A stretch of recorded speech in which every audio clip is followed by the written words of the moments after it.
so damn heavy. Yeah, walk with the stacks. Yeah, I got this big ass back. Yeah, she let out the front. Yeah, this shit ain't got wonky, this shit ain't got fluky. This shit ain't turned to a madness. Yeah, I turned to a movie a year ago. I couldn't do it, I couldn't imagine. All right, I hated to do it, guys. I really did. I'm sorry. But we got a lot of shit to get to today. First off, what's up? Happy Thursday. We'll give it a few more minutes to get some more people pop in. We're still a minute early. We're still a minute early. So let me know where you guys are listening in from. All right, let's start it off with that. Around the world, dude, I can't even read this. It's so fucking fast. There's, there's there's way too many names coming in. All right, we're gonna rapid fire. Morocco, Ohio, Switzerland, Germany, Phoenix, California, Germany, Poland, Germany, Switzerland, Czech Republic, Germany, Australia, Mexico, Germany. How there's so many Germans in here, bro? What time is it for you guys? Australia, Slovakia, Egypt, Agartha, Kansas, UK, Germany, Egypt, Serbia, Italy, Dubai. Holy shit, there's actually so many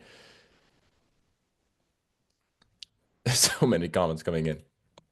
All right, we have officially started now. If you're just joining in, welcome. My name is Mark Builds Brands, but you already knew that, didn't you? Didn't you?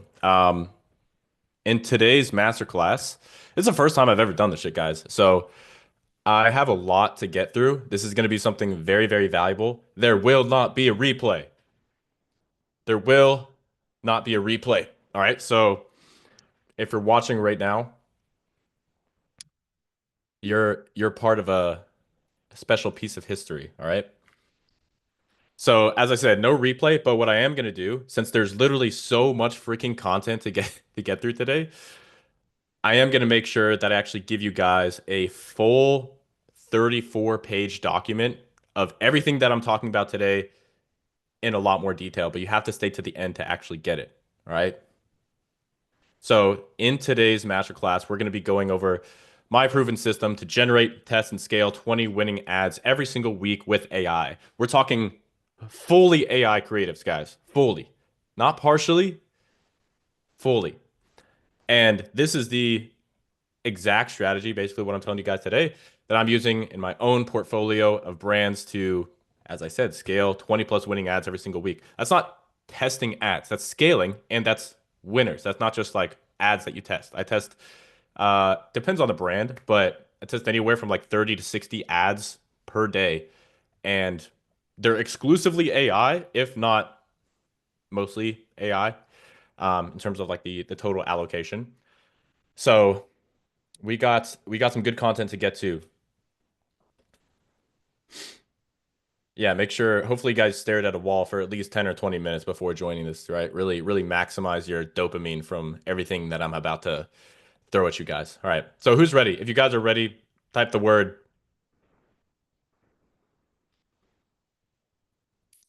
Just type a word, I guess. Yeah, say run more ads. Put run more ads in the chat. All right. Oh man, this is beautiful to witness, bro. Beautiful. All right. I'm gonna block out the chat for a second so I can focus. As I said, you guys know why I'm here. All right. I'm here to show you my system for creating, testing, launching 20 plus winning ads every single week using 100% AI. We're going to be heavy in Claude. We're going to be heavy in Higgsfield.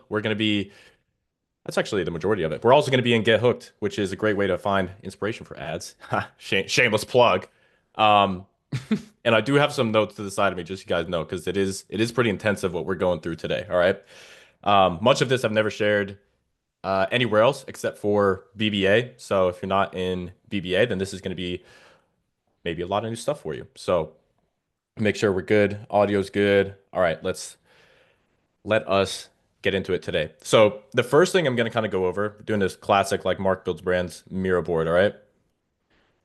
So the first thing we're going to do is I'm going to talk about the philosophy, which is basically my way to fill.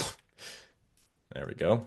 My way to weed out people that have a really short attention span and can't, they just are hungry for the tactics. So what are the prompts? What are the prompts? Go into Higgsfield. if you don't understand the philosophy, and I'm being dead at, I'm being so serious right now. This is the piece where most people fuck up because they go straight to the tactics and then they don't understand the underlying reason why their shit doesn't work when they launch it in their ad account. Okay. So the first thing I'm gonna do is actually go over that. The second thing I'm going to be doing is the actual tactics. Okay. So I'll actually go into Claude, I'll go into Higgsfield, I'll show you how to actually create ads legitimately, and that'll be a fun piece.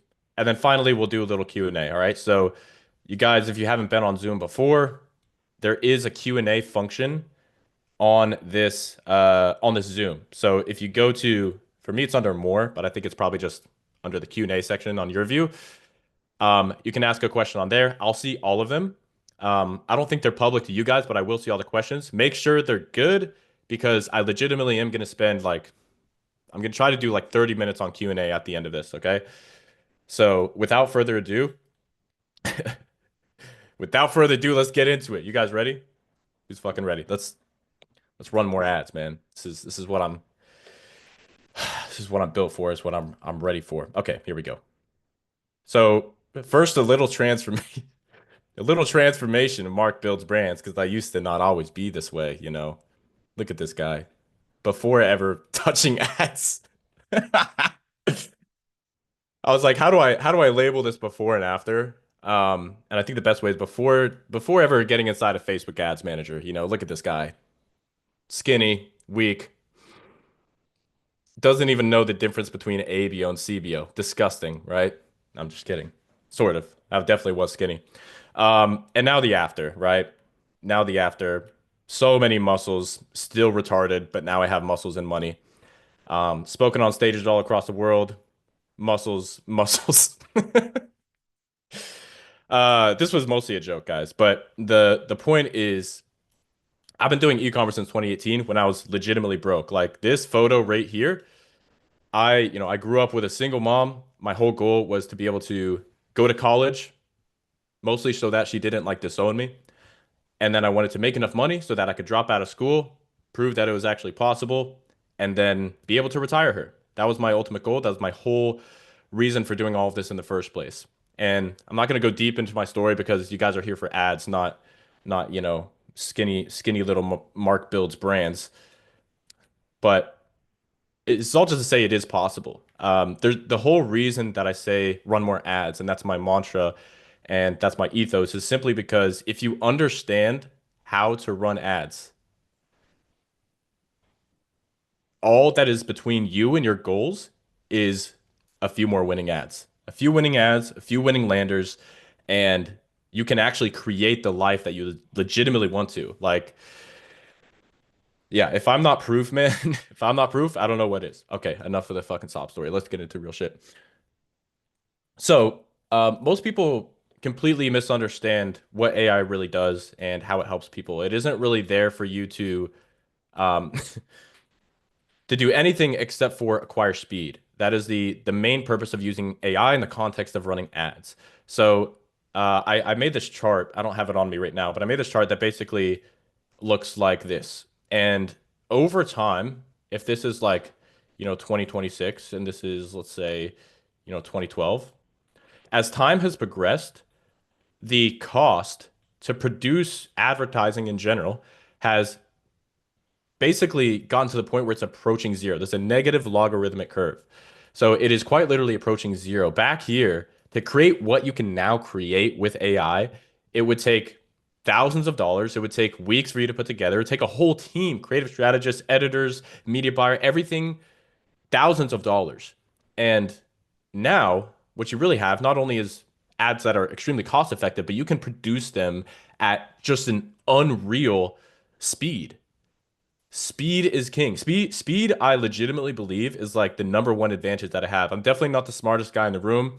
Um, but dude, I can move fucking fast. I can move really fast. And if you guys adopt that mindset and that's the way that you view AI, when it comes to actually getting these ads that we built today and launching them in your ad account, you can test concepts, you can test ideas, you can test messaging so quickly compared to what you used to years and years ago. Even when I got started, bro, I got started like right around here.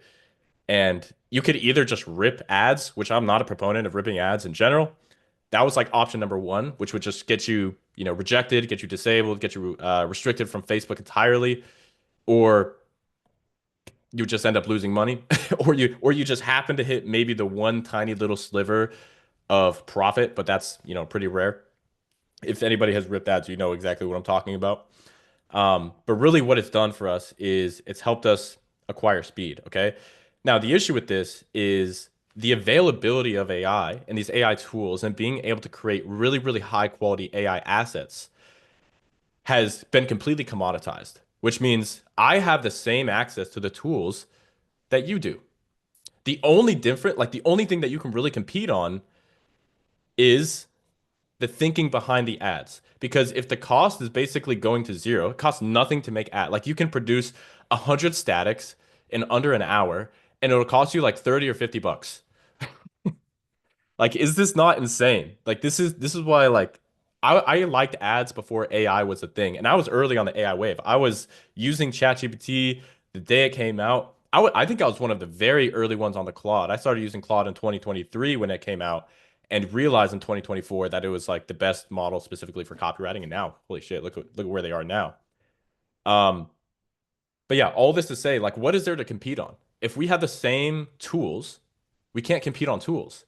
And information with the expansion of AI has also become commoditized.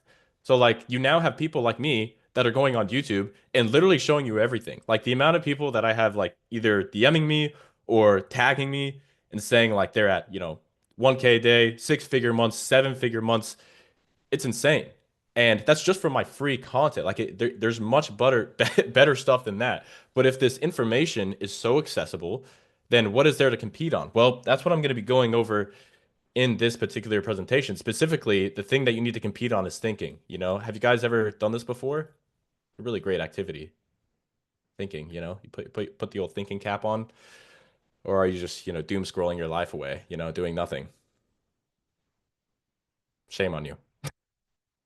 No, the reason that this is the moat is because I learned how to, let's say, like write copy. I learned how to write copy really taking it seriously in like 2021. I invested in many copywriting mentors, some of the best people on the face of the earth. I've paid them obscene amounts of money to be able to just have calls with them where they can review my copy, they can give me advice, they can help me become a savage. So I learned all the tools that you need to learn before AI became a thing. But most people didn't. And that's the problem. Most people didn't develop this ability because what copywriting really is, even one of my mentors, she used to call it copy thinking. And the whole process of copywriting can be broken down into like actually writing the copy, which if you look at any famous copywriter in history, what they say is this is where you should spend the minority of your time. The majority of the time is either spent in the research, which now can be done like with AI in an obscene amount of time. We're going to get to that. Or it should be done in the chiefing. Chiefing is simply a nice little fancy word for, wow, I misspelled that. Wait. Fancy little word for basically reviewing your copy and putting it through a checklist so that it actually is easily understood. You're using VOC, the voice of customer, the language of your actual market, all this incredible stuff. And this is what most people miss. This is now pretty easy with AI, but this is the one piece that most people are still missing to this day. And even like when I have people inside of BBA, I host calls every Monday and they'll bring their data to this call. I'll look at the data, I'll look at their ads, I'll look at their lander. And sometimes the research is there. They're following decent copywriting practices, but there's just a few tweaks that they need to make, especially regarding the copy that kind of sends them to that next level. So the reason that I'm talking about thinking and I'm talking about speed is mostly because probably majority of you on this call are obsessed with finding like the winning ad, right?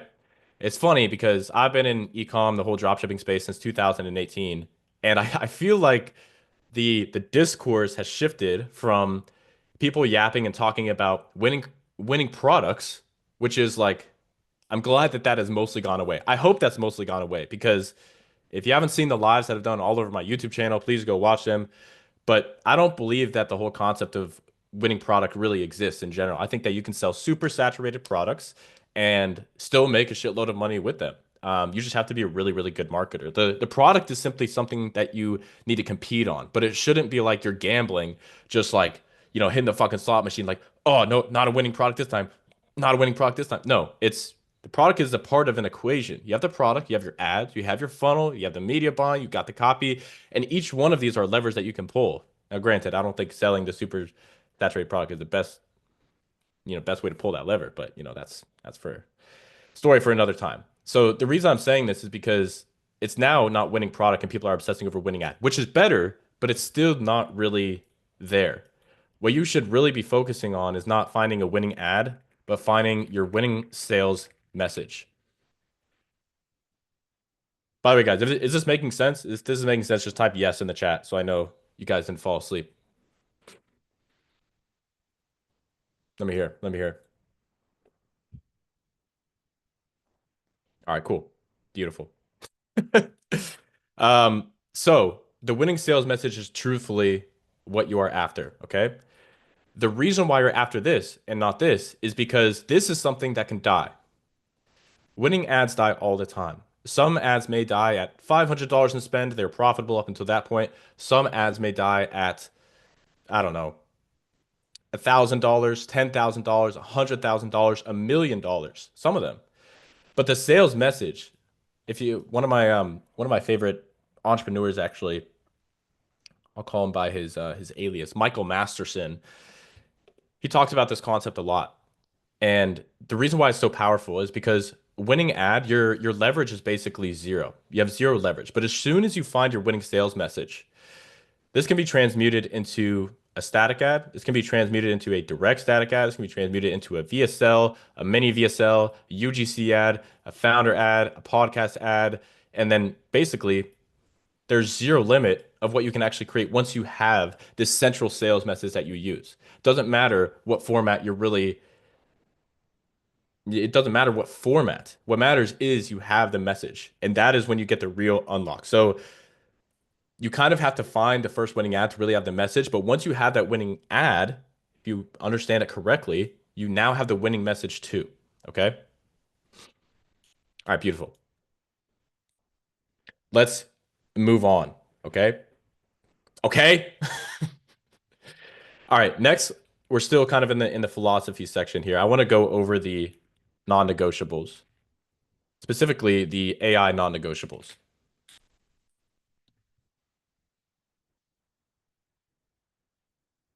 I feel like that's how you spell it. Oh, that's right. Autocorrect was wrong, right? All right, AI non-negotiables. Let's go over them one by one. First, if you haven't realized already,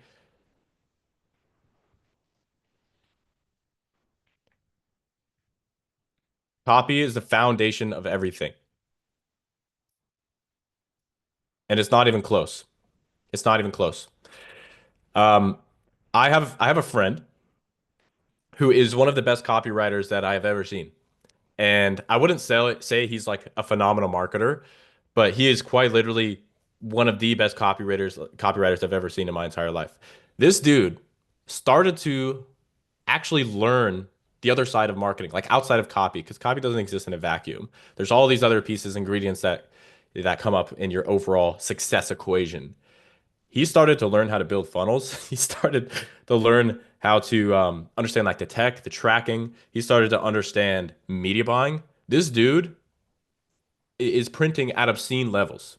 And he now has his own brand that is just absolutely destroying because if you equip yourself with really good copy, the rest of the things will fall into place. The rest of the things will fall into place. All right. So that's non-negotiable number one. You need to have really, really good copy. I don't mean bullshit AI Claude copy. Okay. That'll get you like 80% of the way, but you need to go farther than that. All right. Non-negotiable number two. I kind of alluded to it, but your funnel is a multiplier. Your funnel is a multiplier. What I mean by that is, let's use this visual here. So one of my favorite internal sayings that I have in my own team is if you're kind of on the ocean and you have a bunch of these, oh yeah, this is good. This is really good. Got a bunch of these ships on the ocean, right?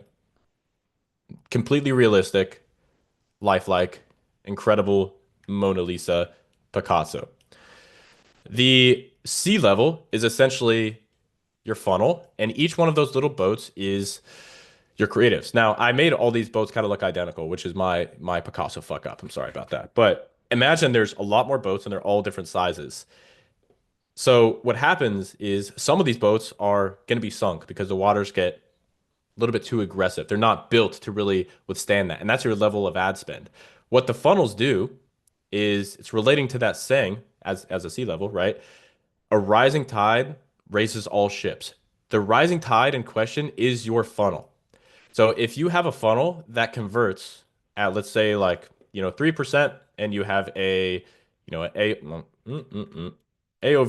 of $50, Lord. And this is your kind of basic funnel economics. Maybe you'll have a win rate on your ads of, 8%, 5 to 10%, right in that range. But if you're able to take that funnel and have it start converting, instead of 3%, you're now up to 4%, which may not seem like a lot, but that's a 33% increase. That is, if you know how conversion rate works, that's pretty substantial. And then you're able to bump your AOV up to, let's say, $80. Now your win rate is going to look completely different because just for an ad to become profitable, it's so much easier because every customer that comes in is worth more and you're converting them at a higher rate. So they're worth more, which is the AOV, or if you want to play like the subs game, LTV, same concept. They're worth more and they're converting at a higher rate. So your ability to produce really high quality winning creatives just goes through the roof. That's why I say the funnel is a multiplier. Okay. Now, that's non-negotiable number two. Number three is going to be you need to make sure you use the right tools for the right job. So you guys know there's AI models coming out like there's AI updates every freaking day on Twitter. I open Twitter and I feel like a loser every single time I open it because things are moving so freaking quickly.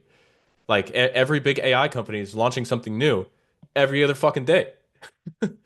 Now, a lot of it is noise. I'll be honest with you. A lot of it is just straight noise. However, some of it is not. I would say like on a weekly basis, it's actually one thing that is like really fucking crazy that can make your entire workflow way better. So if you are going to, for example, like the top video model right now, Seedance 2, I think in terms of technology, pretty much the best. Surpassed Kling 3, surpassed Grok Imagine, surpassed Veo 3.1 for sure. Am I going to use this model to produce 50 creatives a week, 100 creatives a week? Fuck no, because at that point, I'm gonna be paying so much in freaking API tokens that it's not even going to be worthwhile. It would basically be me actually hiring a production team would probably be cheaper at that point. Not to mention the speed.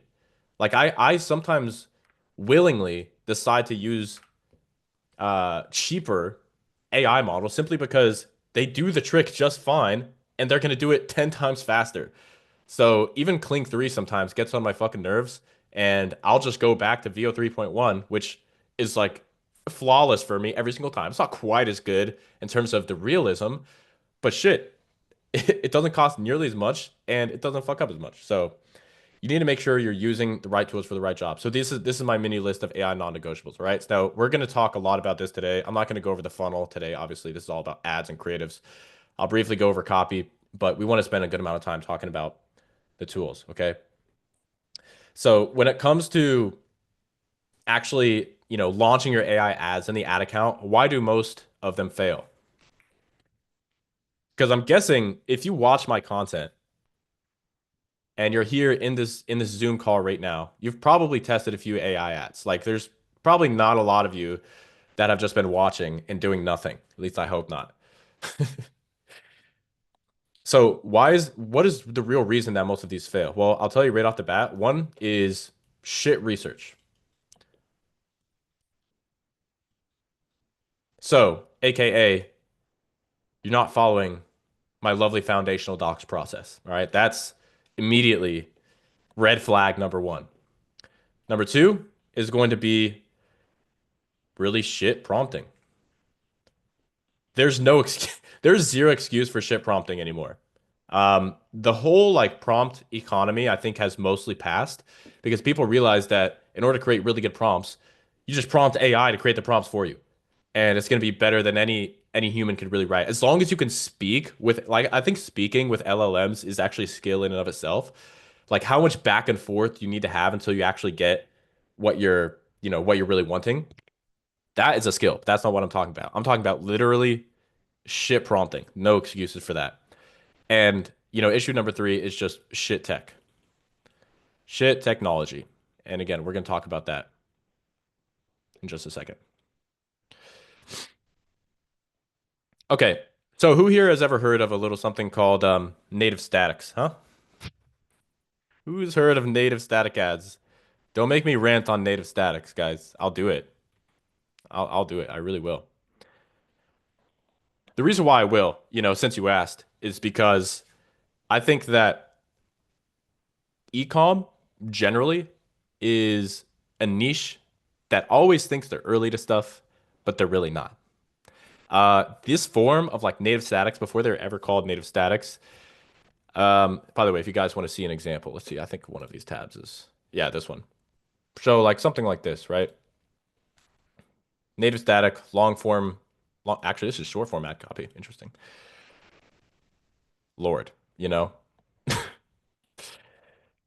Now, the reason that I always give shit to those is because that is nothing new. That like if you think that's new, it's not. If you think the whole concept of like making ads that don't look like ads is new, it's not.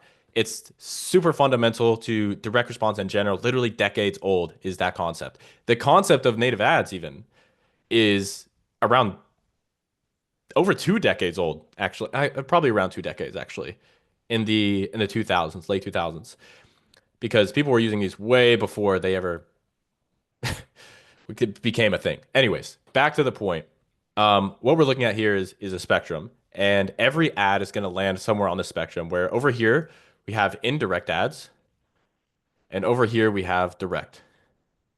So indirect ads is exactly like those native concepts. Native ads. This is where you're trying to create ads that are designed to fit the native feed and disguise themselves. What you're really playing is the game of disguise. Like whoever can disguise their ads better wins. And this could be native statics. This could be even like running with advertorials is an indirect marketing concept versus going direct to PDP on the other hand. Another example of indirect, it's probably a little bit more like in the middle, but I would say a listicle, right? Go back over to the direct side, you have like bottom of funnel retargeting ads with the product actually in the static. And that would be something like this. Like, is this something that's actually going to scale well on cold traffic? I don't know the data behind this ad, but I do know if you have a direct static like this, you have the product in there, and it's mostly kind of focused on a few little benefits of the product. Most of the time, Facebook is going to direct all that ad spend to your warmest audiences if you're running broad targeting, which you should be. All right, so those are a few quick examples. And the reason that this matters is because you need to know who you're creating an ad for in the first place. Whether that's top of funnel, you're probably going to want to be more indirect unless you just have like an insanely good direct offer, which is like a big thing in the info space. Everybody's talking about like offers, offers, offers. And then it kind of made its way into ecom. And people are obsessing about offers, buy one, get one free, buy two, get two free, like whatever these fucking offers are, or adding in the free gift with a purchase and all these things. And I don't even know where I was going with that thought actually. But the point that I'm trying to make is you have to look at your ads and know where on the spectrum is the creative that you're trying to build. Where are those landing? All right. Some of them are going to be super duper indirect, which by the way, if you guys want if you run native statics, just know if they're not profitable, but you have a really high CTR, you're basically like right here. You decided to try to be fucking Gary Halbert, all right? You try to be the greatest copywriter of all time and convert everybody on the entire Facebook platform, while you could have like a 25% click-through rate. And then you could go, show your mom your Facebook ads manager and be like, look, I converted 1/4 of Facebook. But in reality, you didn't convert anybody because everybody's clicking and nobody's buying. But that's a story for another time. Okay, now I want to talk very briefly about the ads that you should launch because I kind of put them into two distinct categories. One is launching ads that are swipes. One is we'll just do like OGs, right? Originals. So swipes are nothing to really like look down upon. They're really pretty easy to do. I'm just not super a fan of like I always say like you want to swipe the philosophy, not the copy. And what I mean by that is if you look at an ad that is converting, let's say like in an horizontal industry, so it's like it's not a direct competitor, but it's kind of related.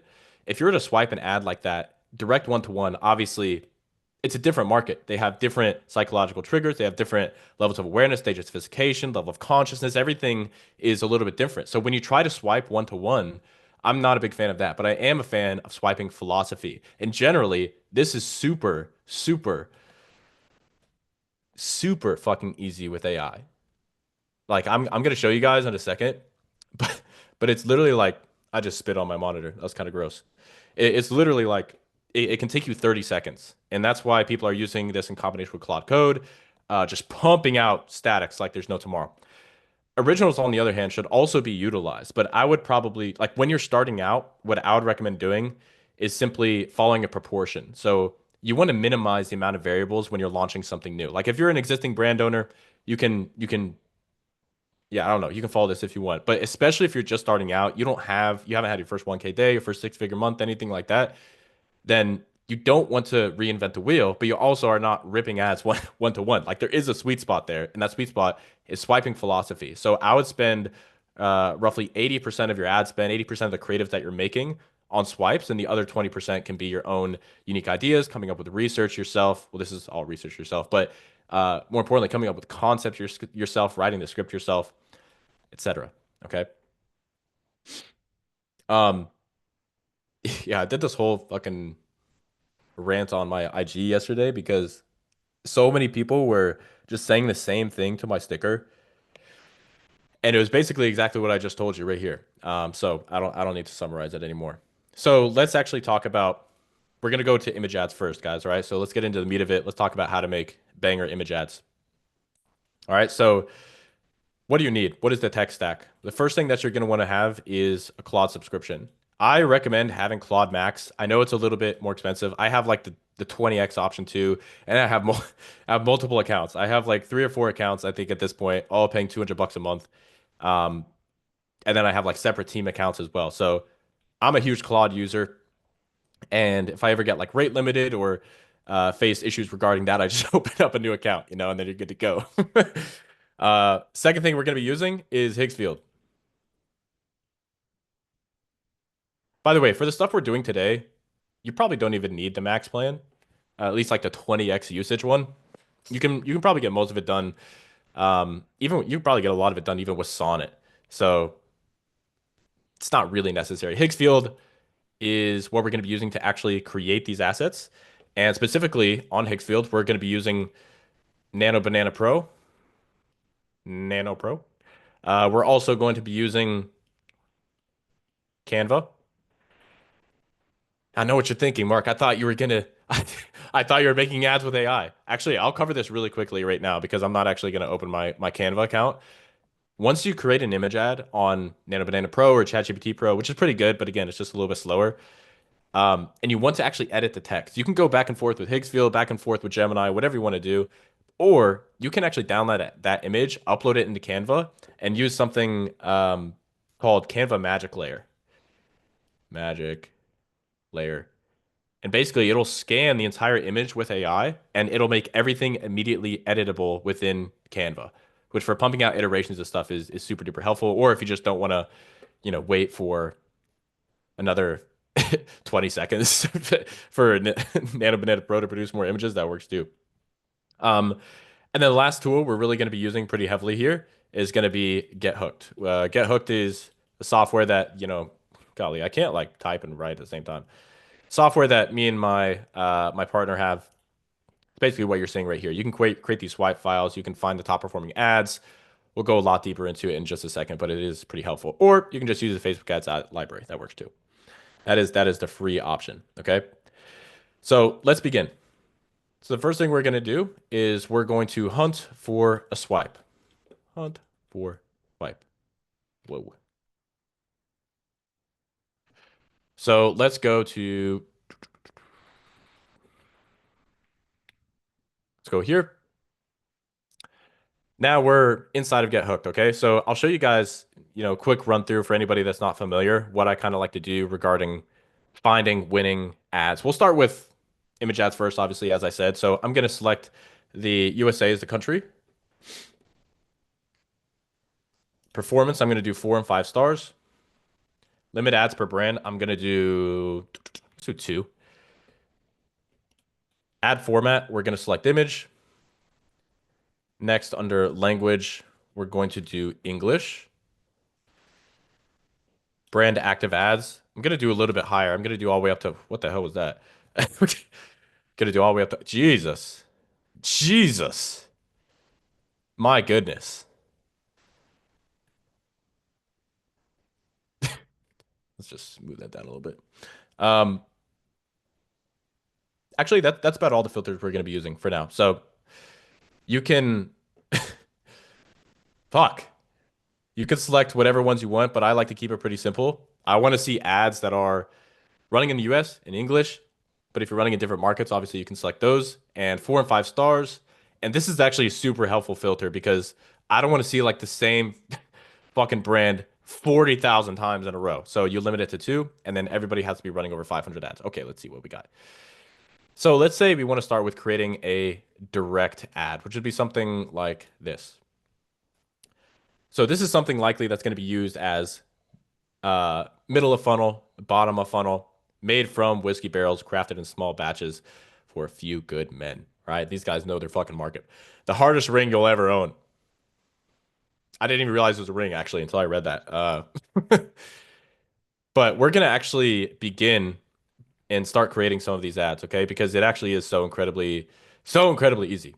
So before we do, what I'm going to show you guys is I'm going to act as if I was making ads for this brand right here. So this is a brand selling creatine, but it's specifically marketed towards women.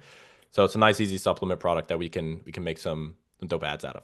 The first step in anything, as I said, is the research. So if you don't already have the foundational docs SOP, you need it. I'm not going to go and do all the research myself, but this is quite literally copy and paste. So I don't know. Can we drop this document in the chat? Is that possible? Run more ads. Yeah. If it's not, then then it is on almost every YouTube video that I put out. All right.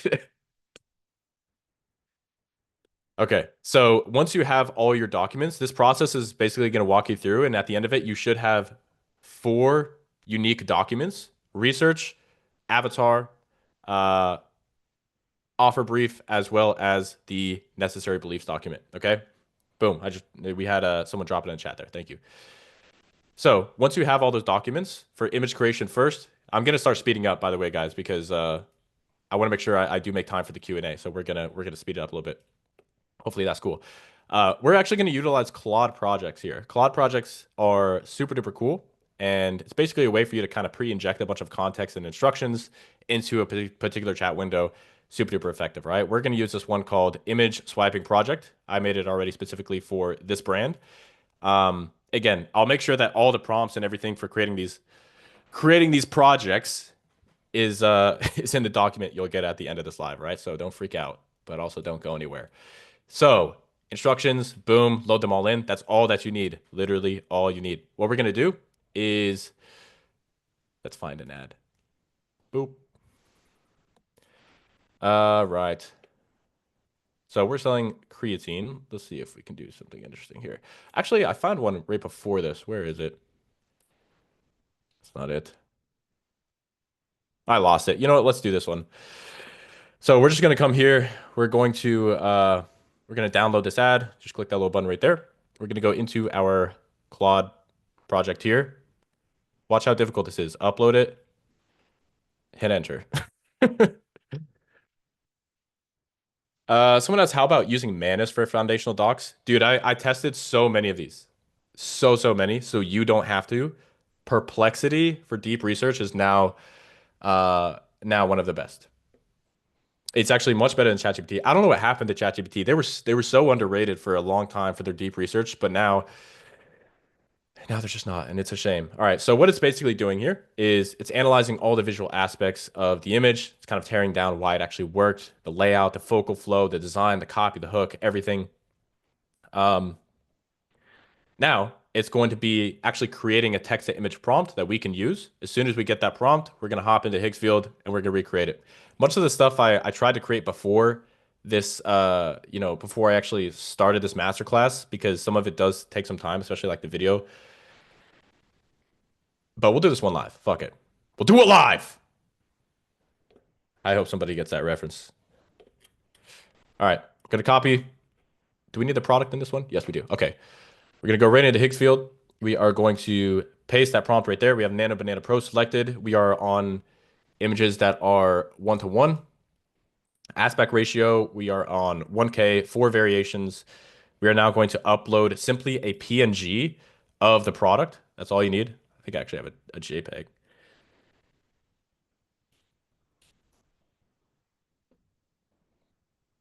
As a reference image. All right, there it is. Now let's hit generate. So I built out this same project also on Gemini, and Gemini just, I don't know what happened to their gems, man. I think they went downhill a little bit. I use like Claude Project for basically everything now. So I would recommend you do the same. But yeah, you can do this exact same process, by the way, for native statics as well. Sometimes you need to make a little bit of adjustments to the native static, but you can have it visualize the ads in the same way that you're having for the these direct ads right here. So we have 4 variations right here. Boom. As you can tell, nothing messed up regarding the text. That's how good these prompts are. These instructions.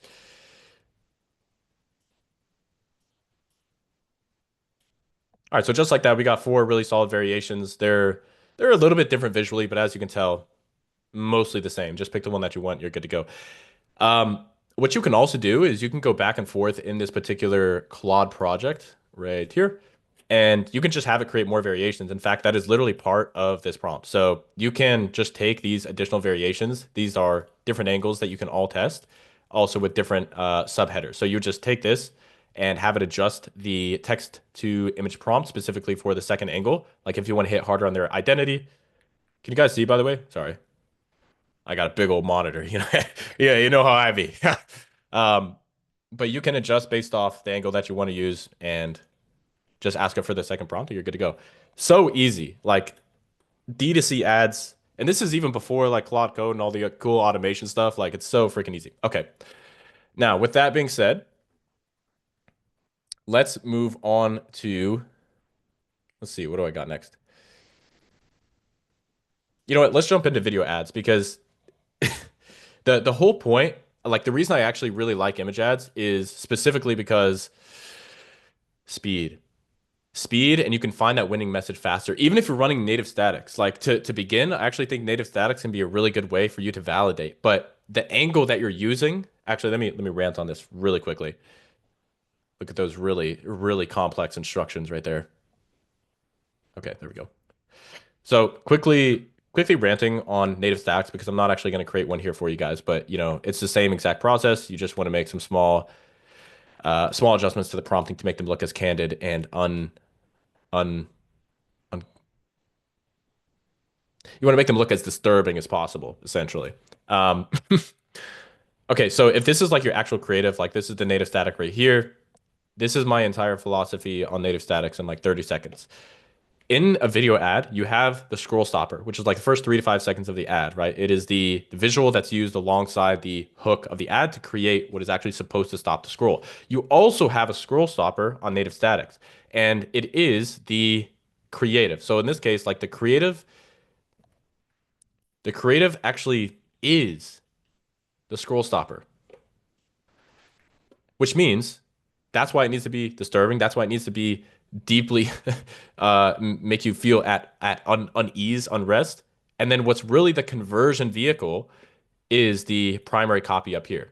Okay. So if you can get people to actually click based off this initial piece, this is not a native ads masterclass, by the way. This is just general high level philosophy. Um, you need to stop the scroll first. That's the creative. Once you have that, you need to convert the scroll, which is the copy. Okay, let's move on. Let's talk about videos. Okay. So the process with videos is a little bit longer, and because video models take a little bit longer to produce, it can be a little bit lengthier in terms of the time that it takes. But some things are good when you take your time. When you some things are, you know. Okay, let's move on.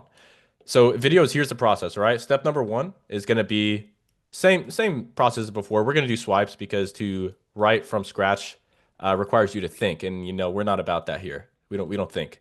I know what I said in the beginning, but all right, let's do this first. I actually did find this ad as well previously, but I want to show you actually the filters that I use for videos as well. So it kind of depends what videos that I'm wanting to create. Let's say in this case, it's going to be kind of a UGC format of a video. So 60 seconds or less. There has to be a talking head in there, and it's got to be good copy. So I'm going to select US once again, performance 4 and 5 stars. I'm going to do limits per brand, bump it to 3 this time. Ad format is going to be video. Um, Language, we're going to do English. I actually don't like applying tons and tons of filters just generally because I like to see stuff, you know? I don't want everything to be like fucking perfect because then you get desensitized. Like part of understanding ads is actually training your brain to identify really good ads without having to see the data behind them. And what else do we do here? We're going to do brand active ads. Let's do this at 400. 400 because videos are obviously a little bit more difficult to produce. We don't have to have it all the way up at 500, but doesn't make it a huge deal. And then we'll do video length. Let's do less than 1 minute. So these are some solid filters that you can use to find solid kind of UGC format ads. I think this was actually the exact filter that I used. Let's take a quick look at something like this. All right, that was boring. Let's go. That's boring too. Okay. Bro, there's this guy.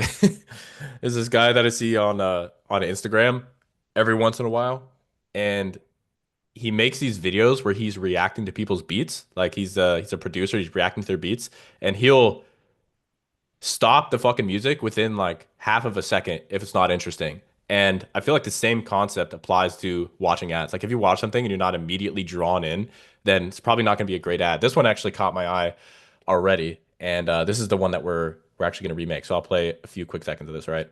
My first UTI when I was 15 years old, and that was Oh my God, same.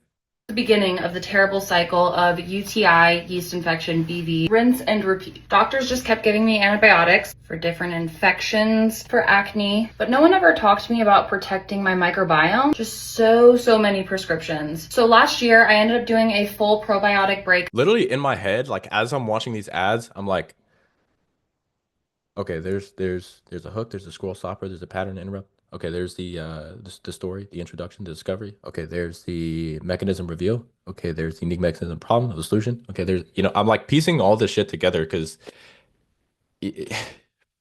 that really is the key. Okay, but that's the ad we're gonna use. Where'd it go? So obviously, successful brand, they're using it more than once. I actually like using this as a nice indication of like ads that are more successful because you're going to reuse the same creative, but it's only 4 stars. But this brand is definitely a big brand, a good one to emulate. So this is one we're going to take. So as you can tell, I already got the transcription right here. So let's go back to the drawing board. As I said, we found the swipe, right? Cool. Check that off. Let's move on to step number 2. This is where we're actually going to write the script. Okay. So any copywriting begins with research. So again, you need to have your foundational docs done. Okay? Before you start. And I kind of started this conversation as well. So I sent my foundational docs. I'll read this prompt out loud. It's very simple. I've sent this so many times that it's basically like I can say verbatim every time. You are my expert direct response copywriter. It's your job that you write highly persuasive direct response style copy for my e-commerce brand that's selling a creatine product specifically targeted towards women. I should please begin by analyzing the documents here so you have a good understanding of my market. Please deeply analyze and let me know your thoughts, okay? basically all I'm doing is giving it the context for it to properly write copy in the future. Use VOC, voice of customer. All right. So many of you are writing Claude copy to your market. You should write your market's copy to your market. So I don't really care what it says, but it is kind of digging deep into everything here. All right, now what we're going to do is I was like, great, now that you fully analyze this, I want you to please analyze this transcript of this ad from an indirect competitor that was successful. Let me know how I was successful. Drop the script, boom. Now it is actually going through why this ad converts. Age, anchored origin hook, rinse and repeat device, villain reveal as is gentle but devastating. Don't really care. I'm just establishing context. And then it actually did rewrite it specifically using the PCOS angle, which I believe was actually renamed to PMOS, but I think that probably hasn't hit mass market adoption yet. So we're using PCOS. All right, so this is kind of the script that we have here. Next, I put it through a very quick kind of chiefing process. And what do you know? We got the copy right here, and then I dropped it into this doc. I did a little bit of extra tweaking, formatted it in a way that is easy to understand, and then boom. So I'll quickly read aloud the script. This isn't the best that I could do. I'm doing this mostly for speed at the moment, but I do think that it's modeling the winning structure. It's using the voice of customer language, and it's a solid 8 out of 10. I got diagnosed with PCOS when I was 19. I'm actually not going to read this whole thing. That'd be boring. I'll read a few sentences. And that was the beginning of this brutal cycle of weight gain, brain fog, cystic acne, and fatigue. Doctors just kept handing me birth control, metformin, and telling me to just lose weight, like I hadn't already been doing that for a decade. So about 3 months ago, another diet flopped. I did a full supplement breakup, decided to add a special form of creatine called creatone. It's creatine monohydrate specifically built around women's biology. Ever since taking it, I haven't crashed at 2 p.m. or lost a word mid-sentence in weeks. Okay, that's enough. I got my reading in for the next few weeks. So now we have the script, okay? So as we're going step by step, come on. All right, cool. Checked off. Now, step number three. Step number three, hope you're taking notes. No recording. Joke's on you. I'm just kidding. Next is going to be storyboard.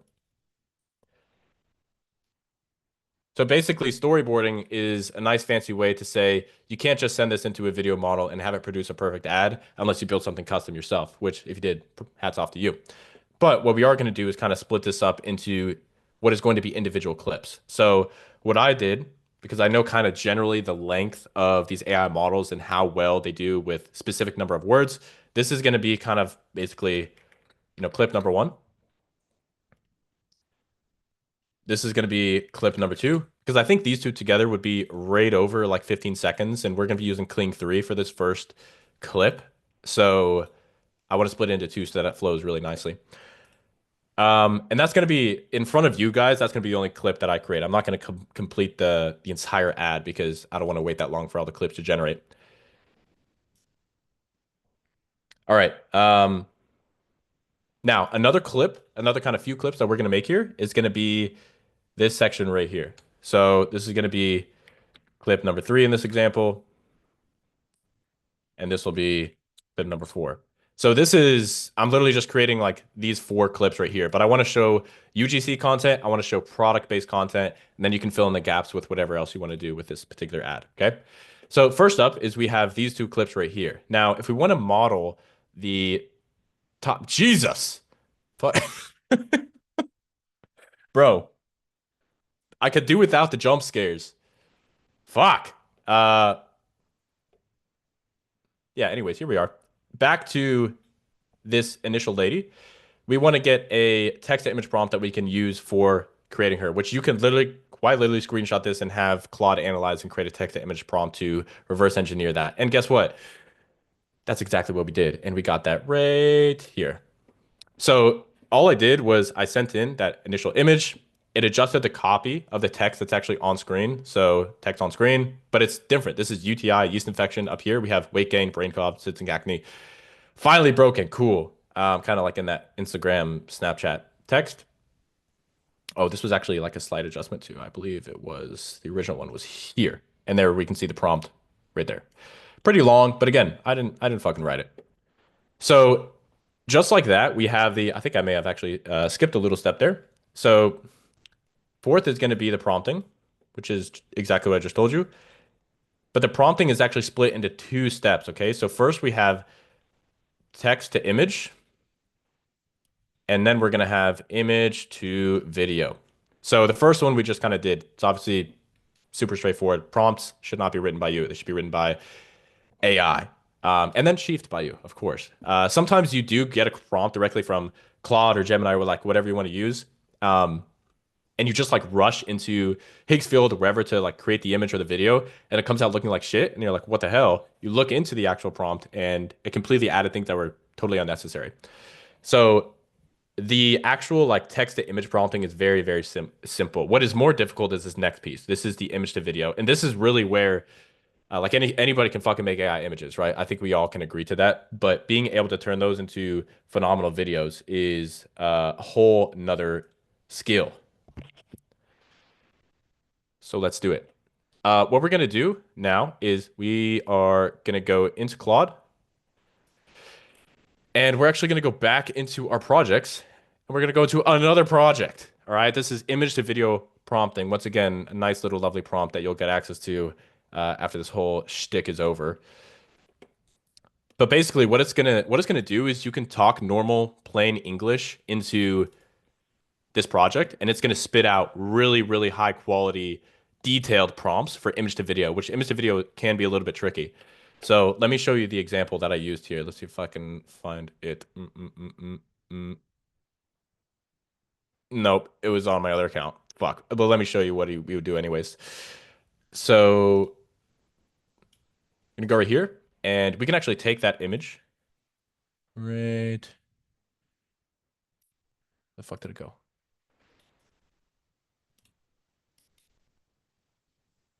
Ah, there it is. Okay, so we're gonna put in that initial starting frame. All right, you guys are gonna fucking love this. Look how badass this is.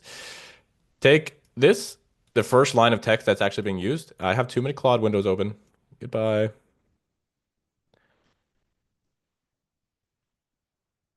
Watch.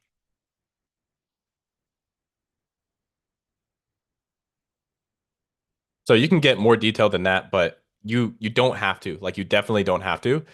You just generally say what you want to happen in this particular image to video clip, and then you say the actual piece of the script, which in this case it's actually very short. This is probably going to be like a 3-second clip, and then we hit send. All right. Now we'll quickly watch this work, and then we're gonna hop. Excuse me. We're gonna hop into Higgsfield and then create the actual video. I heard somebody asking in the chat here. Uh,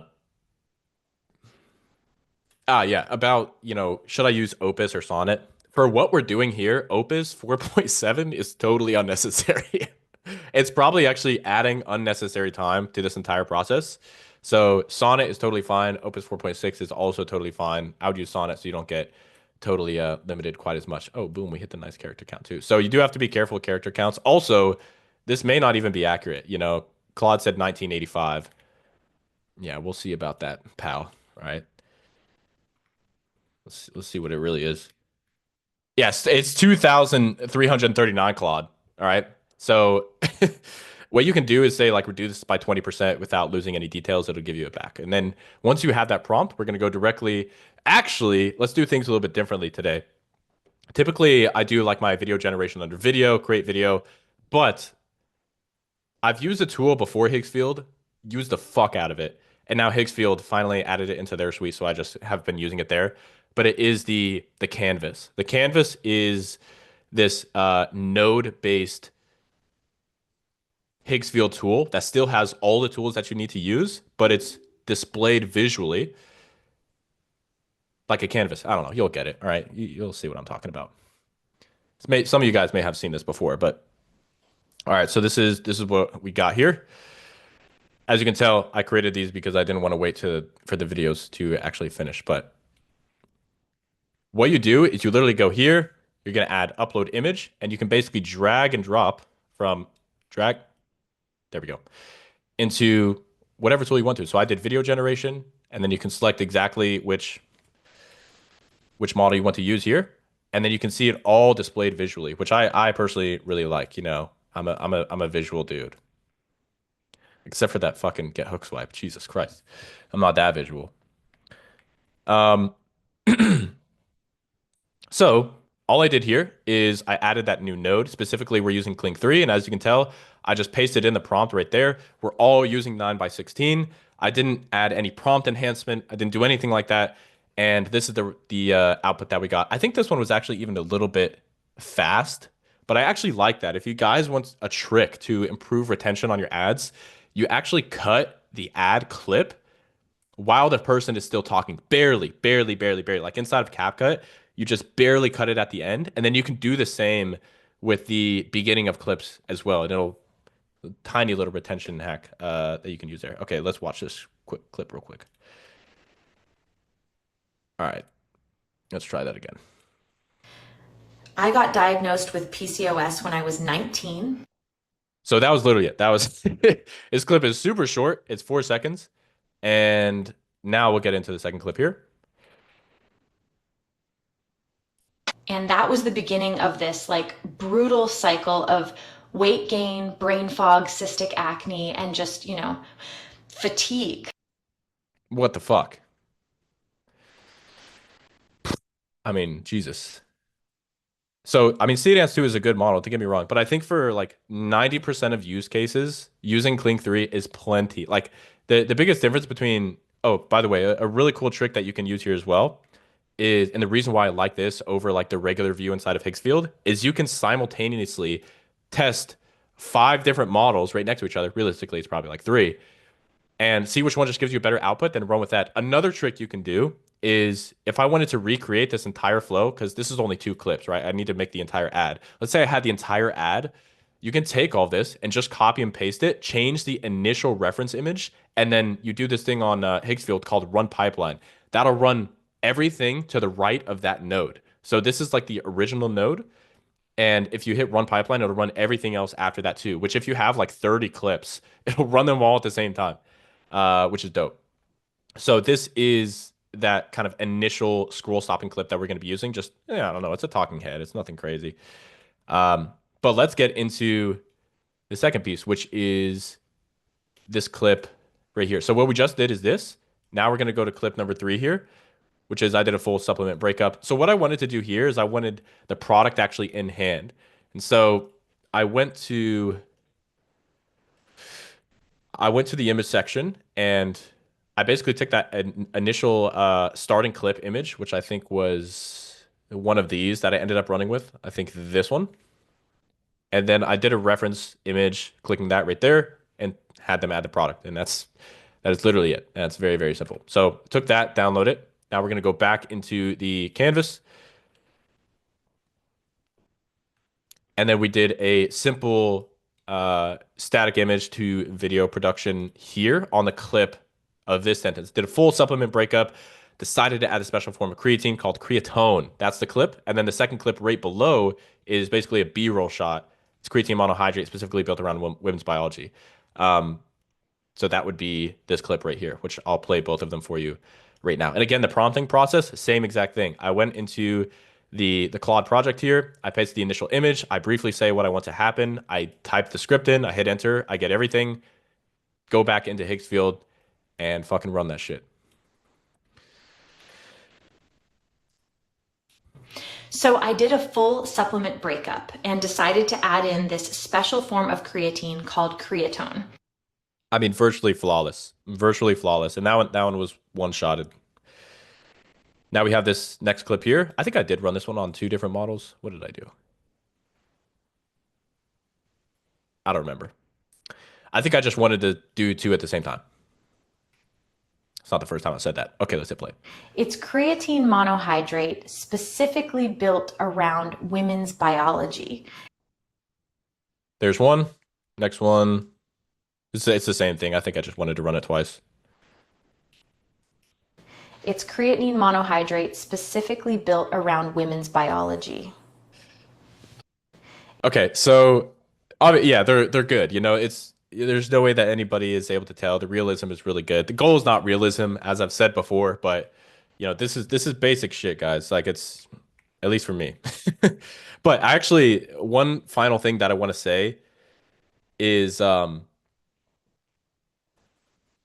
yeah. So you guys may have noticed something interesting with these clips. Maybe you did, maybe you didn't. This first clip, this lady's talking about cystic acne finally broken. Does it look broken to you? It looks like it's still happening. How about this? This clip where pouring creatine into the product, into the glass. It's creatine First thing, monohydrate. what the fuck is that scoop? You know? Who in the right mind takes that amount of creatine? And second question, why the hell did the water turn purple? You may think I did these on accident. I did not. Again, the goal is not realism. You can add these little mini fucking golden nuggets in your ads that other people will think are mistakes. And you can have one of two things happen. Number one, which is more common, you typically just have better retention on the ads in general because people have to go back and watch, is that actually what I thought it just was? Or number two, you actually get people talking about it in the comments, which is good engagement for your ad to promote it in the auction as well. So there's no downsides. Like I didn't do those things unintentionally. I've been doing ads for a long time. That most stuff I do is not intentional. Although once in a while I make a total fuck up and it works, and that's one of the some of the cooler moments in my life. Um, let's see what else. Oh yeah, so let's bring it back. All right. So we kind of got the entire process. At this point, what do you got to do? Just edit that shit together, son. You get all the clips that you need, you send them to your editor, or you piece them together on CapCut. Editing, like you do not need to be a phenomenal editor to make, no joke, no fucking joke, to make seven-figure ads. Seven figure can be edited on CapCut. 100 fucking percent. Like no fucking doubt in my mind. So you don't need to obsess about editing. What matters more than anything else is good copy, good AI clip production, and simple editing. All right. You don't need to be the fucking Picasso of video editing to make really good AI ads. And the last one is you just, you run more ads after that. I don't know what else to fucking say. So a few extra bonuses for everybody that stayed this long on this lovely call. We're only an hour in. That was pretty fucking packed. I'm gonna move to Q&A very shortly. Let's see what else. Okay, so a few golden nuggets, all right? I'm going to do like three. Number one, these are just like general copy frameworks that you can steal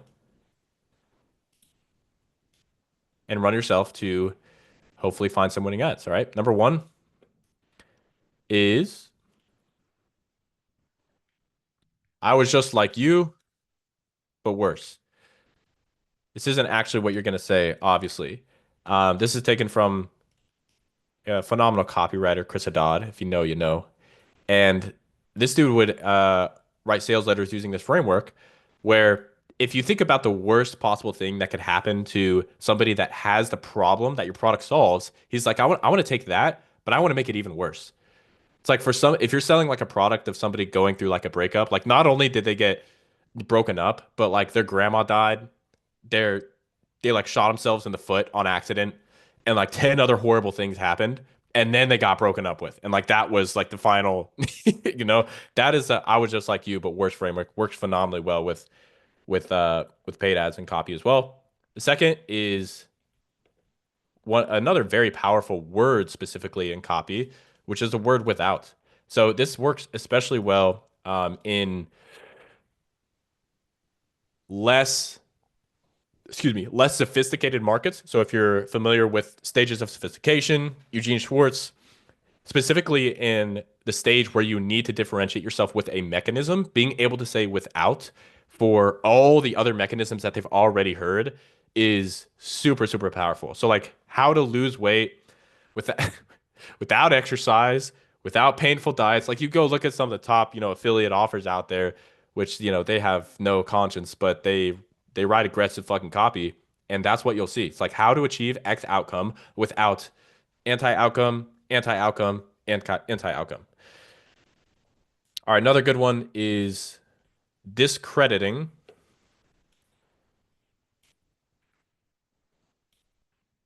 common solutions. Also ties in with point number two, but basically talking shit about all the other stuff that they have already tried, discrediting them one by one, each with a specific reason. So like why diets don't work, sentence. Why exercise doesn't work for 90% of people, sentence. This is just an example. Exercise works for everybody.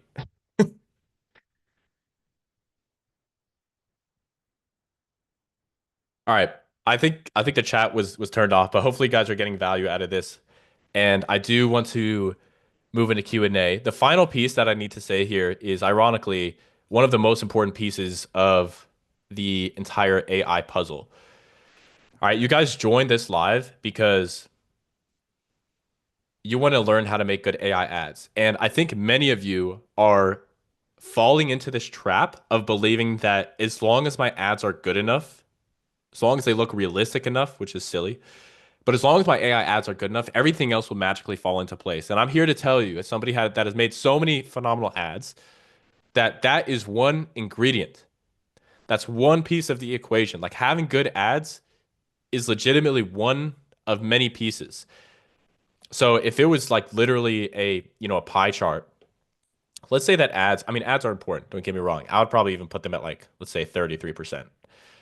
So these are the ads. But if you went to go take a fucking exam and you got a 33%, you would fail. You would fucking fail that class. And there is much more that goes into it. For example, I'm freeballing this, by the way, so the proportions are going to be totally off. But let's say here you got media buying, which is a lot more important than anybody will ever tell you it is. Anybody that is a media buyer that has bought media before at a high level, you know damn well just how much control you have over the results of a particular account. Okay. Another very, very large piece, I'm actually gonna make it this large, is gonna be your funnel.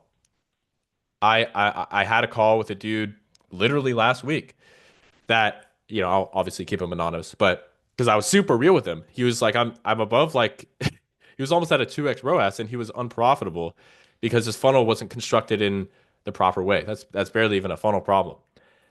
But being able to convert people at a very high level is very, very important. Like you can tell if you run ads and you're like, my CTR is really high, but nobody's buying. Guess what? That's usually a funnel problem. Sometimes it's an ads problem and you're actually attracting the wrong people, but usually it's a funnel problem and your lander legitimately sucks. It does. I'm sorry. But being able to have either play the AOV game or the LTV game, you have to play one. So you need to maximize your average order value on the first purchase, or you need to maximize your LTV and play the retention game, or do both. Another important piece is just like general business economics. So also this same guy I was talking to was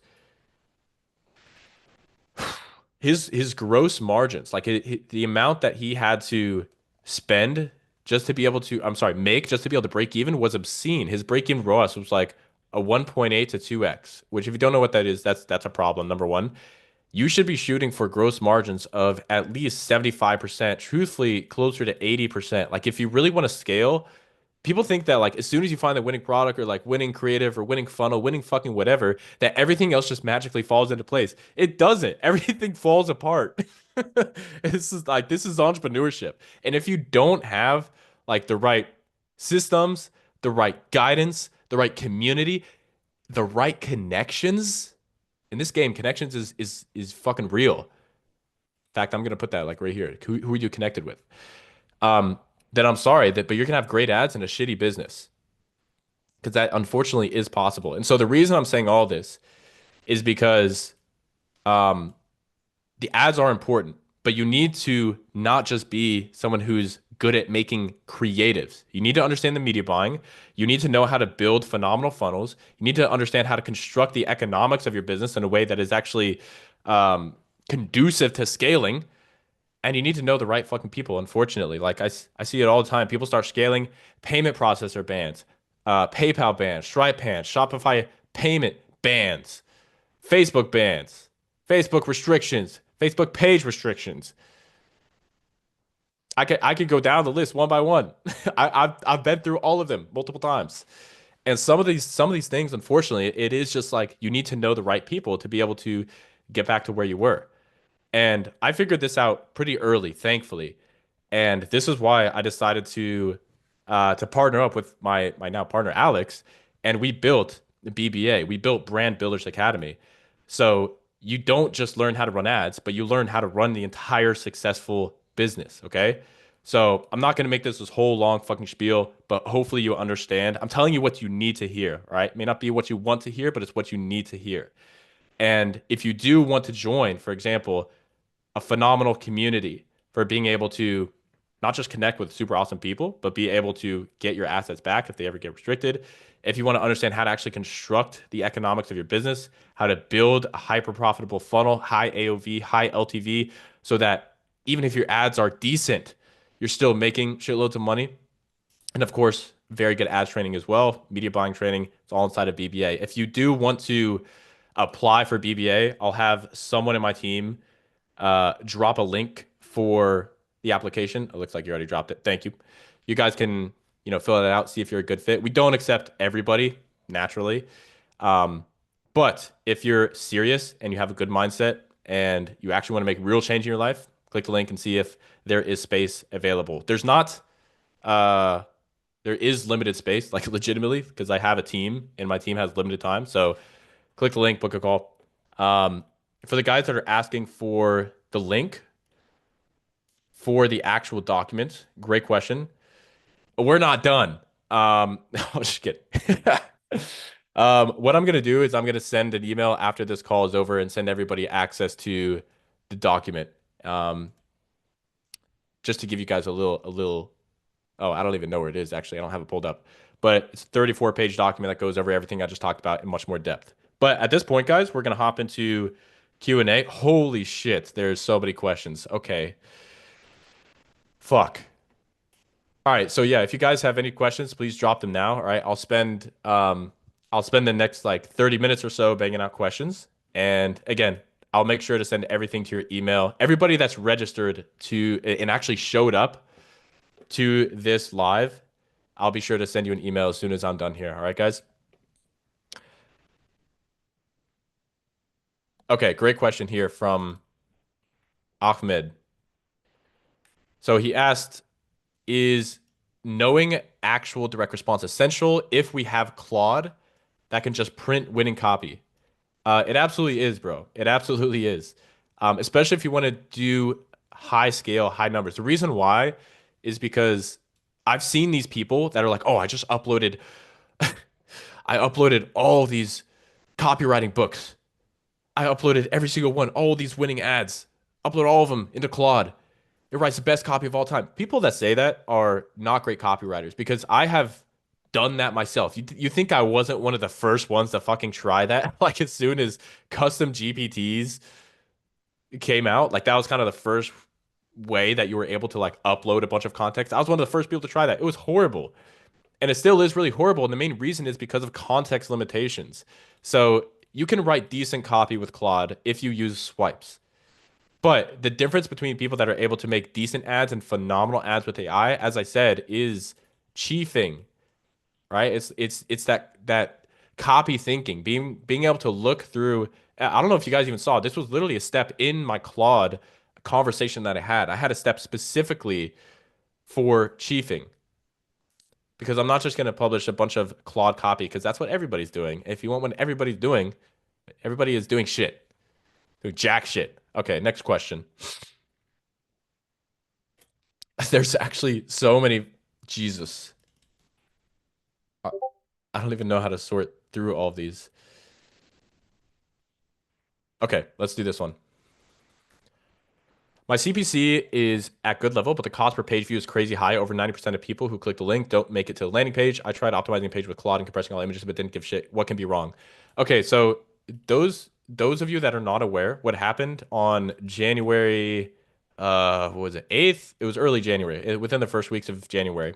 Facebook and iOS had another update that makes your post-click data on Facebook very inaccurate. This is like even worse than iOS 14 because that already made it very inaccurate.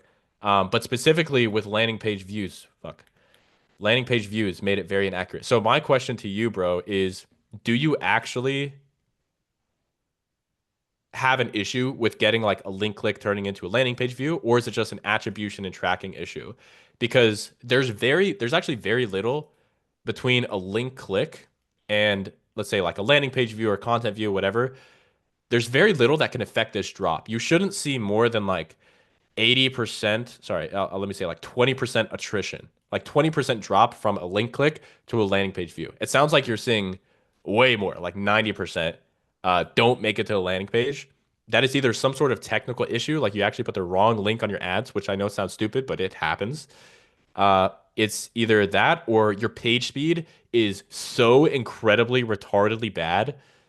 Also a possibility, but typically unlikely because you already compressed everything.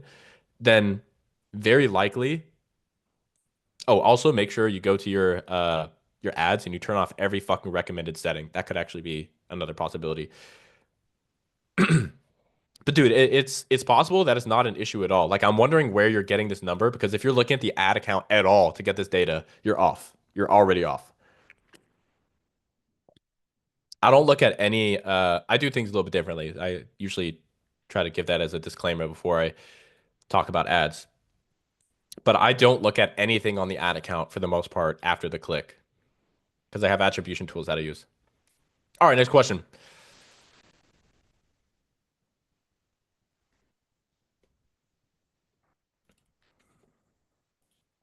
What do you think of ChatGPT 5.5 for prompting slash codex for building? I mean, for prompting, dude, you don't need like a phenomenal model in general. Oh, I think you're talking about like agentic shit here. Maybe, did you mean like for orchestration? Codex for building. So Codex for building is really good. It's a phenomenal thing for coding specifically. I do use Claude Code just because I prefer the Claude ecosystem over Codex, but Codex is very good, if not better than Claude Code in a few different ways. So that's kind of just a personal choice. But if you're talking about like literal prompting, like image to video prompting or text to image prompting, like you could use GPT 2.5 and you'd probably get a good enough prompt. All right, question from Lewis. I'm starting with the older questions. I'll make my way to like the newer ones here. There's quite a few. When should a brand go to checkout.com instead of Shopify since you can't really build a good funnel with Shopify checkout, post-purchase, upsell, etc.? Good question. I would say when you're consistently doing over like 3K per day. So if you're over like the 100K per month mark, like you can, dude, there's people printing with PDPs at like fucking 8 figures per month. So you can, now they have completely different economics. That's like not a great example. Oh my God. But with that being said, at least 100K per month, then you can move to checkout.com or Funnelish or anything like that. I think you mean Checkout Champ. Checkout.com is a payment processor, unless you're using like landing pages on checkout.com. Anyways, next question.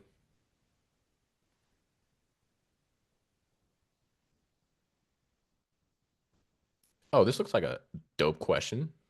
Shout out to you, bro. All right, let's get this one on here. Look at this. Look at this thing, man. Look at this. All right, Mark, thank you again for the call. Really appreciate you taking the time to share all that information. It was genuinely helpful. Quick question I had afterwards. A lot of your philosophy seems heavily optimized around e-com slash direct response. If you're approaching paid creative for a mobile app, non-gaming, would you tweak any part of your creative slash testing framework?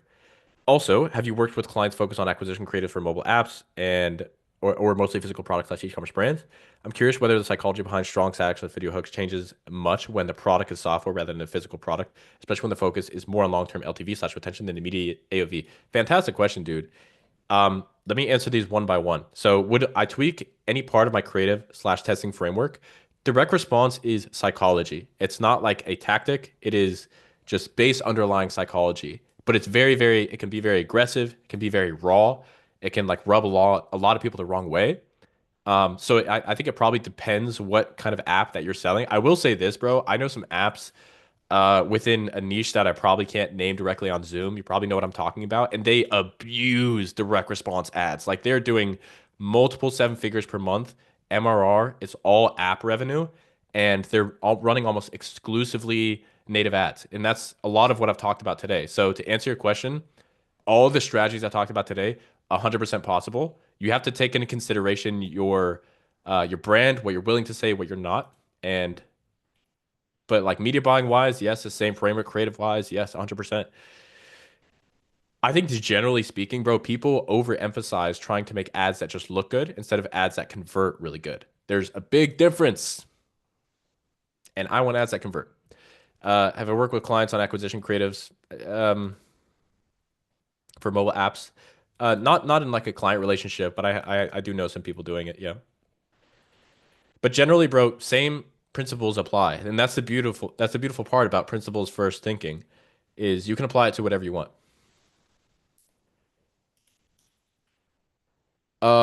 Quick question here. Do you think BBA would be good for someone that is a TikTok shop affiliate? Ah, good question. So if you're wanting to get into ecom specifically, then yes, and I would even argue that you have an advantage over a lot of people because number one, you can drive traffic organically. You don't have to use paid ads. I know the entire thing today was about ads, but if you understand the psychology and everything that I've been speaking about, you can also apply it to organic. It's a little bit of a different game because I understand how organic works too. But yeah, dude, for TikTok Shop affiliate, 100%. And you understand psychology at least at a base level and content that gets engagement. So you're already ahead of people that don't have that. So 100%. Yeah. Next question. We're rapid firing these hoes. Have you used Higgsfield's marketing studio? If you have used it, what do you think of it? I have used it and I was quite shocked with how good it was. Same thing as everything. It's a tool. If you know how to properly use it, you can fucking destroy with it. I actually have used it and we've created some really solid ads with it.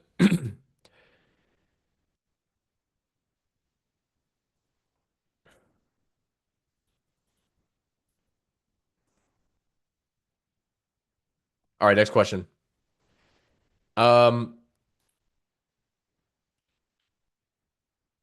let's see. What is the cost of joining BBA? And what if you have similar students selling same product? Will that not cause conflict of interest? How do you manage that? Let me answer these in reverse order. So, what if you have similar students selling the same product?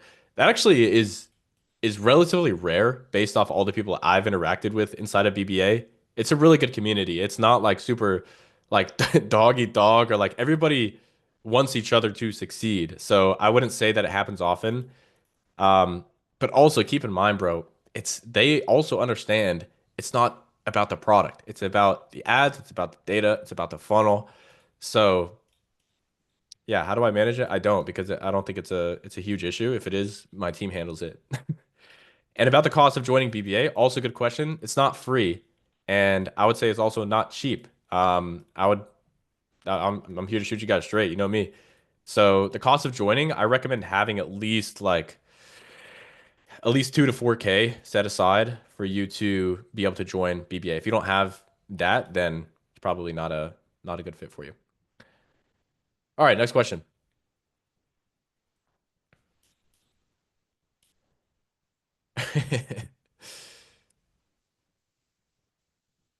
Alex and Alex, you send me a DM on IG, bro. Do you guys know how many questions I have in the chat right now? I don't think I don't know if you guys can see. Can you guys see? There's many hundreds, a lot of them. How many centimeters is your bicep? I don't know, bro. I measure in freedom units. Uh, so someone asked, so not stressing over perfect is fine when it comes to ads? I think if you haven't taken the time to do fucking volume, like if you haven't created hundreds of ads, you don't earn the right to take your time on fucking, or like you don't even understand what perfectionism even means. I will say that like shooting for realism in general is not what you should be obsessing over. If anything, you should be obsessing over the concept, the script, the copy, the chiefing.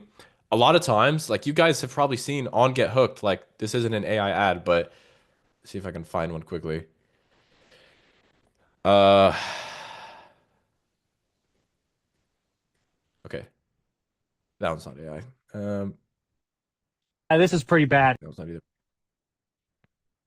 Say less than necessary. Okay, my point is when you're looking for ads and you find one that you're like, how is this doing so well? Like, people can obviously tell it's AI.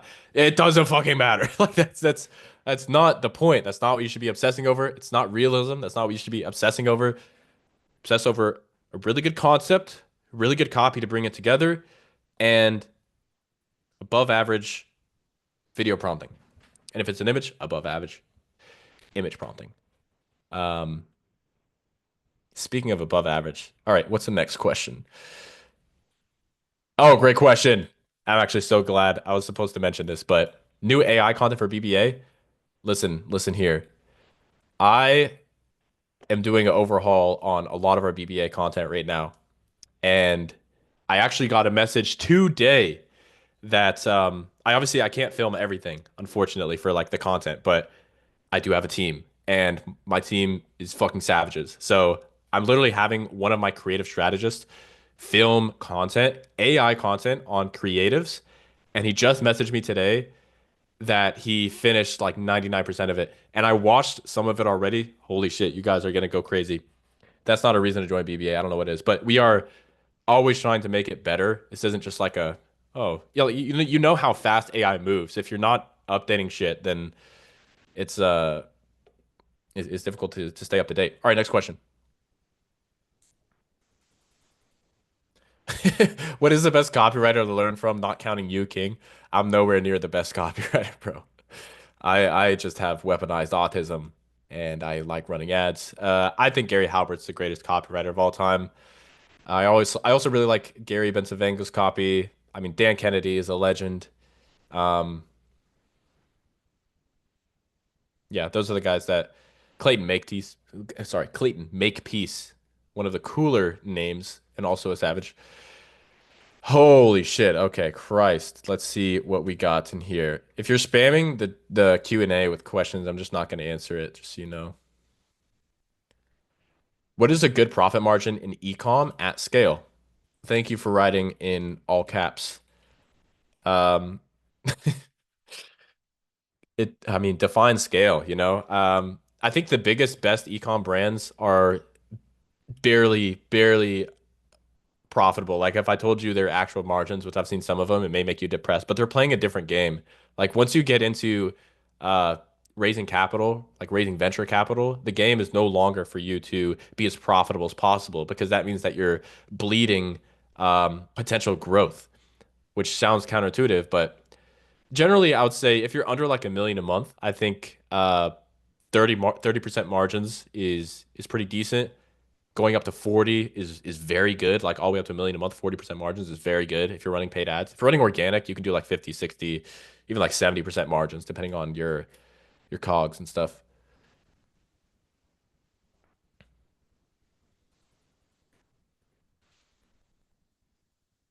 Um, I know this isn't here, let me just place this question. I forgot I gotta keep doing that. I know this isn't exactly what the masterclass is about, but you're the person I trust the most when it comes to this. Who do you think is the best creator to learn organic traffic from? Bro, I don't fucking know anybody. Shit. I really, I'm really not like a super, like I'm connected with people that have zero following and I know for a fact do like stupid numbers. But all these like big guru people, I really, I don't know the most of them. Like I don't even know any organic people off the top of my head. Uh, yeah, so I'm probably actually not the best person to ask for that.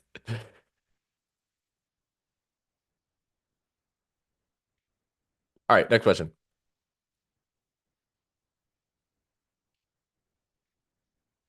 Any recommendations on how long until or when to mention the product slash offer in the copy for ads about 40 to 60 seconds? I think it depends on the kind of ad that you're running. It depends on the level of awareness that you're running to. It depends on the structure of your ad. For example, um, we don't run quite as many of these, but we ran so many like long form VSLs like early last year. I'm talking like 12 to 15 minute long VSLs in feed, and you don't mention the product in those until like minute 8 or 9. So it's all contextual. If you're running a traditional, I'll say like a pretty traditional, either like UGC podcast founder, I would say anywhere from like 25 to 75% of the way through that ad but that's not even like to be honest, it's not the right question to ask. There's not really a right or wrong, and it depends so much on the context of the ad that you're actually writing. All right, next question. Good question from uh no idea how to pronounce that, brother. I'm sorry, but you got a good question. Do you think doing manual research is still a good idea? I feel like immersing yourself in the customer's emotions will unlock a deeper sense of understanding, something that AI cannot do for you. This guy's onto something. I actually do. I do. Um, Especially if you're the one actually like writing ads, I think it's very worthwhile. In one of my brands, we actually have a kind of like this scraping agent set up so that it scrapes off social media, finds the top performing organic content, finds new blog posts, Reddit threads that people are talking about, our particular niche, and using that as research is very, very solid. All right, next question. Will your Claude project instructions be in the email after the call? Yes.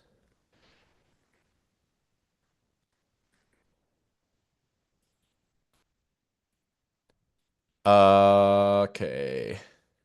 Thanks, Mart. This was great. Good night. You know what? You're welcome, man. Good night to you. We actually thinking about all the people that were joining from like the other side of the world. It's probably fucking morning for you at this point.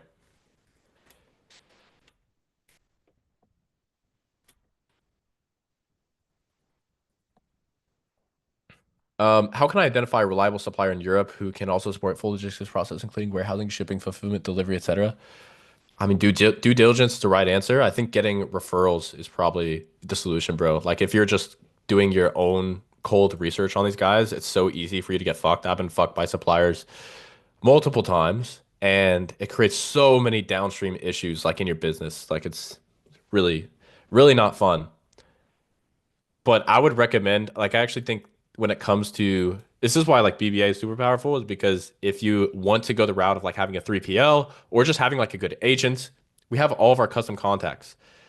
So I have found like the best people that you can work with are people that you have like mutual connections with. Doing like the most amount of like cold research, I don't know, it's tough in my opinion. This guy said he woke up at 3 a.m. Dubai time to attend this webinar. My man, Abdul. Hell yeah. Will you be doing a part two for funnels? I don't know. What do you think, guys? Should I do a part two for funnels? Man, that would go crazy. That would be crazy. That's a great idea. Who said that? Jay? Shout out to you, Jay. Maybe I will. It's a tough thing, man. I would love to do fucking, everything, but I don't want to get distracted. I do have my own brands. Like I have my own goals. Like this is very much something that I spend a minority of my time on. So I'm just trying to get the best content that I can. Someone else, does your foundational docs work for people running info products? Dude, yes. Absolutely. In fact, info guys are so fucking bad at research. Like I'll be the first to say it. Most of them. There's a few there's a few people that are good. The copywriters. But everybody else sucks. Like they're so behind. It's crazy. All right, next question. No, there's some good people. There's some good people. But yes, it absolutely works with info products, 100%.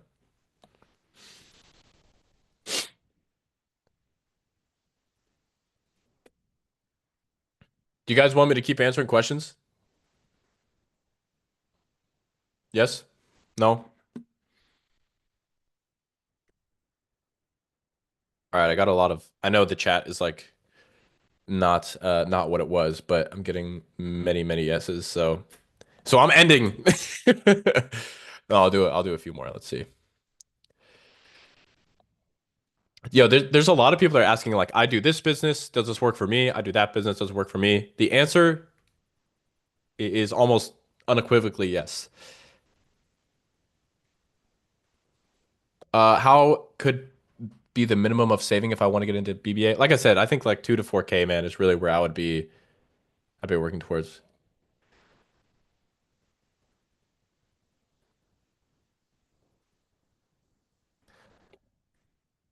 All right, next question. Have you tried any GitHub marketing skills on Claude Code to automate workflow? If not, what are your thoughts on this process? I have not, and I mean, I personally have not. I have team members that have. I'm very against it because I'm not the most technical guy on the planet. I use a lot of agents. I'm not the most technical guy on the planet. I do know though that the majority of people that are getting fucked security wise are downloading random shit off of GitHub and then they're getting cooked. So maybe inside of Claude Code, it's a little bit more secure, but generally speaking, I like to build my own shit. I'm a total narcissist, you know. I think I'm better. I think I have better processes. Like all the stuff that I'm showing you guys today, I do follow it, all of it. But I also automate a lot of it. And I'm able to, because I'm doing more volume, right? I do have team members, but even my team members are building cool shit to automate stuff as well. All right, next question. Yeah, if you guys could drop the questions in the Q&A. Holy shit. Drop the questions in the Q&A, not the chat. I'm more likely to see them.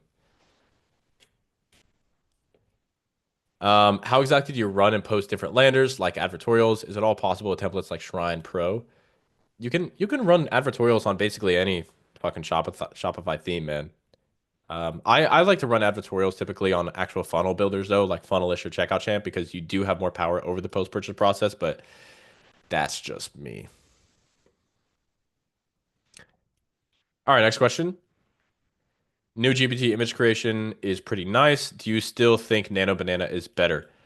I think they're very, very similar. I think GPT may even actually have a tiny edge up, but it's at the cost of speed. And I do pay for speed. So I still stick to Nano Banana. And if your prompting is good enough, then they actually are like functionality wise basically identical in my experience.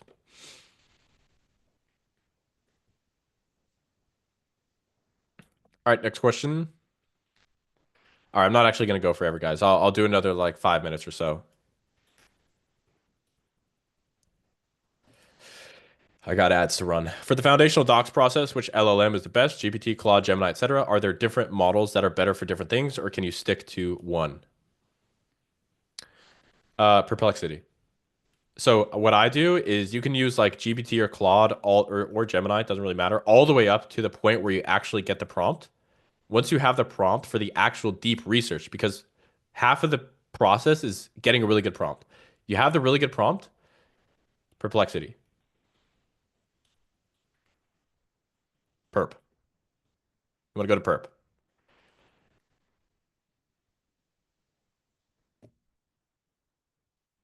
If you had 90 days to learn copywriting from scratch, how would you structure the learning process day by day to become good enough? I literally made a video on this. I think it's unlisted. It was a live video that I did. But DM me on Instagram, Mark Builds Brands, and I have that video somewhere. I'll send it to you.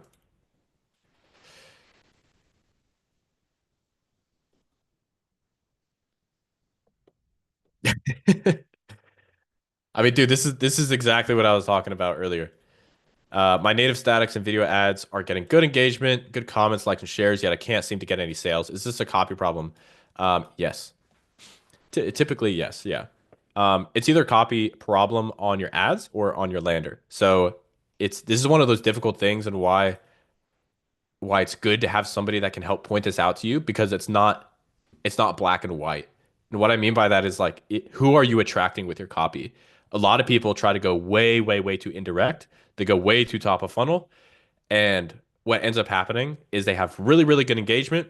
They cannot convert anybody that clicks. Actually, their ratio from CTR all to CTR link even is really, really poor, which is a good evidence of a phenomenal hook and a really, really bad copy, which means you're good at getting attention, terrible at converting it. And even if they do click, you're getting the wrong people in the front end in the first place. So when you actually get them on their lander, very, very difficult to convert them. So it most likely is a copy problem. I'm like 90% confident without seeing any of your data.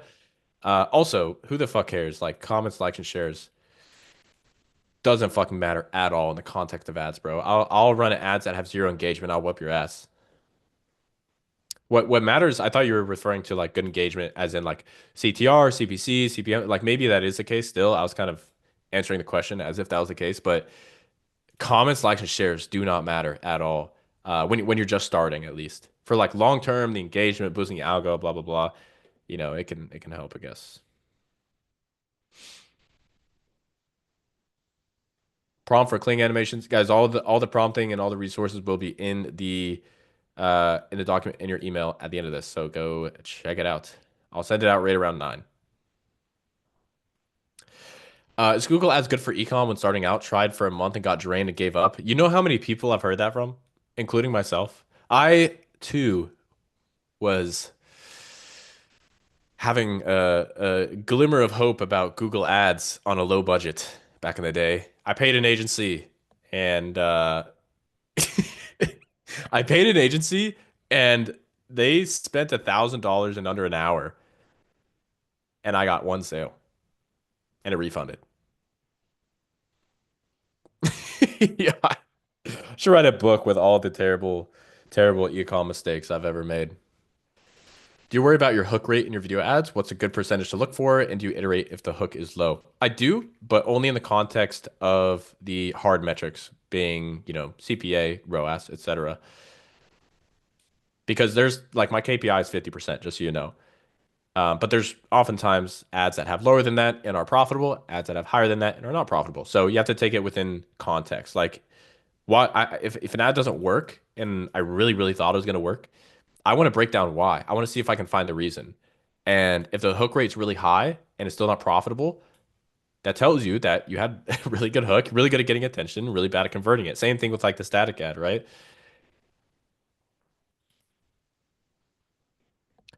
These are a really solid question, guys. Honestly, I would keep going. There's so many too. Jesus. Okay, let's do a few more.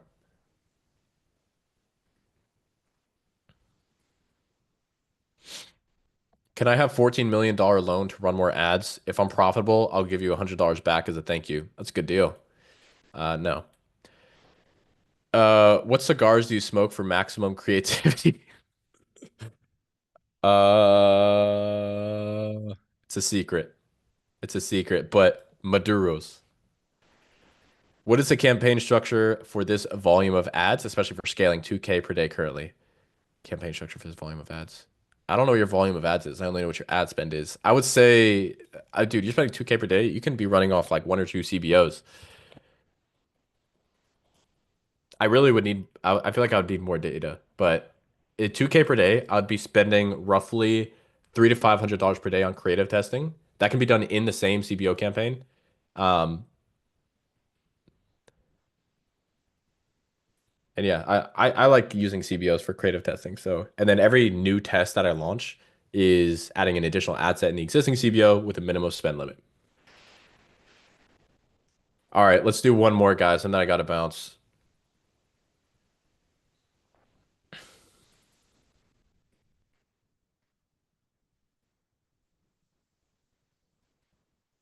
What is your, let me drop this one in, Miro. What's your stance on creating AI ads for the skincare niche? Is it tougher, doable, possible? Skincare in general is tough, dude. But definitely doable. I've seen so many brands get very creative even though they don't have a product in hand. Yeah, bro. I mean, skincare is probably one of the best niches for you to make AI ads on, despite the fact that it's like competitive, which is super true. Like you have high CPMs, it's tough to convert people, very sophisticated audience. But in terms of like your marketing ammunition that you have, skincare is perfect. Like you can show products actually in use using 100% AI without ever like showing the product. If you're good enough at conversating with the AI and your prompting. So yeah. All right, guys.